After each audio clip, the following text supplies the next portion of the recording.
सिद्ध कैलाश गुफामा हामी प्रवेश गर्न गइरहेका छौँ। जय सिद्ध कैलाश बाबा की।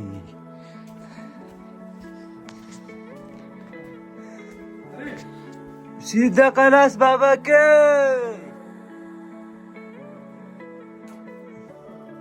कतिवटा 1 2 3 4 5 6 के तल 7 8 10 11 12 र 14 15 16 17 र 19 20 21 22 23 24 25 26 27 28 29 30वटा सिडी भएको हाम्रो यो गुफामा सम्पूर्णलाई स्वागत छ।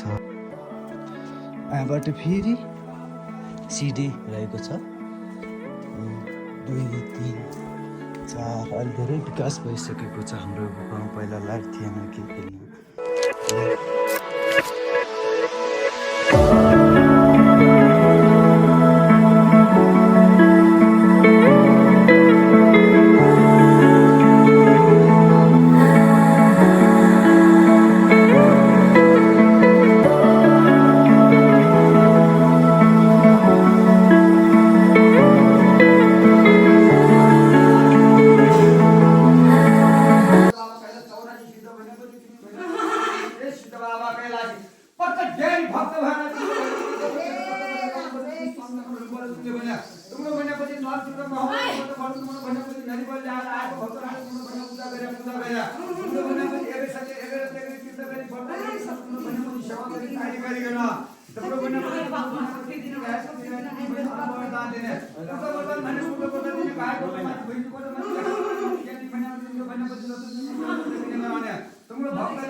हजुरको तरण कमलमा आज भनेपछि महाशिवरात्रि दिन आएर तिम्रो भनेपछि पूजा गरी दशरथ हामी सिद्ध बाबा कैलाश गुफामा गएर शक्ति मिल्यो वरदान मिल्यो भन्ने गरेपछि सिद्ध बाबा कैलाशले आएर हामी सिद्ध बाबा कैलाश भनेर त्यो भेटीघाटी हेर्दै बेलनादेखि तराईको सिद्धको नाम राम्रो भनेर फुलबाजी बाबाहरू तरण जाउँ फुलबाजी हुँदा त पुज्नु फुलबाजी पुज्नु यहाँ सिद्धलाई दिनु 84 सिद्ध तिमी भनेपछि मनुष्यको मनको यो पनि ज्ञान भने ज्ञान दिन अगाडिको दल भएर कताको बल दिने कोही धार ल्याएको कोही भनेपछि जल ल्याएको भने जल पनि तराइदिने है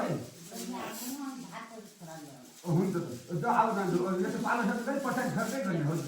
सिद्ध बाबा कैलाशी मन्दिर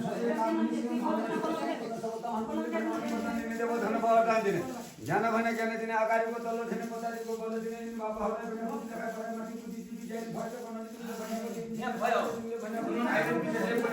कैलाशीको गुफामाथि आयो भनेपछि शिवरात्रिको भनेपछि आज भनेपछि पूजा गरी आएको त्यसैले यति चरा भेटी चराएन।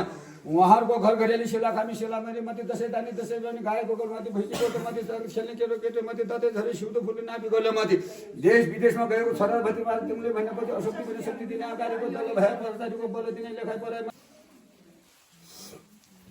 मैले पोर पनि आउने गराएको अहिले पनि आइपुगे आउने हो शिवरात्रिमा भगवानको दर्शन गर्न पाउँदा धेरै धन्य धान्य होस्। मिटर पनि आउने गरे भिडियो हुन्छ त्यसमा क्याच फोटा नि खिच्छ। यो लाइनमा बस्या ल गर यो उदाहरण गर्ने होला। सबैलाई नमस्कार। हामी सिद्ध कैलाश गुफा तथा थानकुमा व्यवस्थापन र संरक्षण समितिको आयोजनामा र व्यवस्थापनमा लाग्दै आएको सिद्ध कैलाश गुफा आज महाशिवरात्रिको दिन भव्यताका साथ पूजा आराधनासहित मेला लाग्ने जमर्को देखिराखेका छौँ। यहाँ सिद्धकुमा गाउँपालिकाका अध्यक्ष आदरणीय दाइ भरत गिरीले हाम्रो कुरालाई अथवा यस गुफाको व्यवस्थापन र यो भित्रको प्राकृतिक सौन्दर्यलाई हेर्न अवलोकन गर्न अथवा दर्शन गर्नको लागि विद्युत जडान गर्नमा ठुलो भूमिका निर्वाह गर्नुभएको छ। उहाँको पहलमा 2 दिनको समय अवधिमा हामीले यहाँ विद्युत जडान गरी बाल्न सक्षम भएका छौँ। उहाँको योगदान हामी एकदम उहाँलाई प्रशंसा गरेर हामी सक्दैनौँ। उहाँले हामीलाई एकदम प्रशंसनीय काम गरिदिनु भएको छ। यसलाई उद्घाटन गर्नको लागि हामीले कुनै जनप्रतिनिधि या कुनै नेतालाई नभएर हामीले यसै गुफाका मुख्य पुजारी आदरणीय दाइ भीमबहादुर चलाउनेलाई यो बत्ती उद्घाटन गरिदिन र बत्तीमा ध्वजा लगाएर उद्घाटन गरिदिन हुनमा अनुरोध गर्दछु र उहाँले ध्वजा लाउँदै हुनुहुन्छ सबैजनाले ताली बजाएर उद्घाटनलाई भव्य बनाइदिनु होला। हामी उद्घाटन गर्ने क्रममा छौँ। यो बत्ती धेरै धेरै धन्यवाद आदरणीय दाइ भरत गिरीलाई। हामीलाई निकै कष्ट निकै अप्ठ्यारो अवस्था थियो बत्ती नहुँदा। यो बत्तीलाई यो स्विच अन गरेर बाल्दिनु हुन।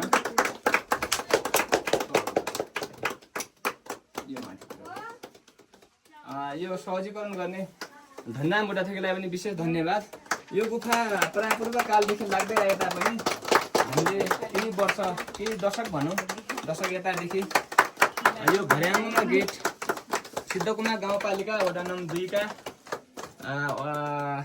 सादिक सिद्धेश्वरी गाविस वडा नम्बर 3 का वडा सचिव आदरणीय दाइ कृष्ण चलाउनेले आफ्नो छोरीको स्मृति सम्झनामा यो भर्याङ यो गेट र यो भर्याङ 1,51,000 बराबरको रकम उपलब्ध गराई सहयोग गर्नुभएको थियो भने तत्पश्चात यहाँ गुफालाई सम्वर्धन र प्रवर्धन गर्नको निमित्त प्रदेश सरकार स्थानीय सरकार सबैको अहम भूमिका रहेको छ।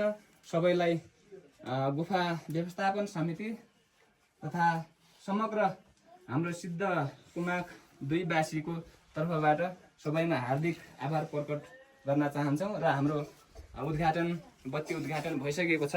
सम्भवतः हामी देख्न सक्छौँ बत्ती मैले बोलिसकेको छ।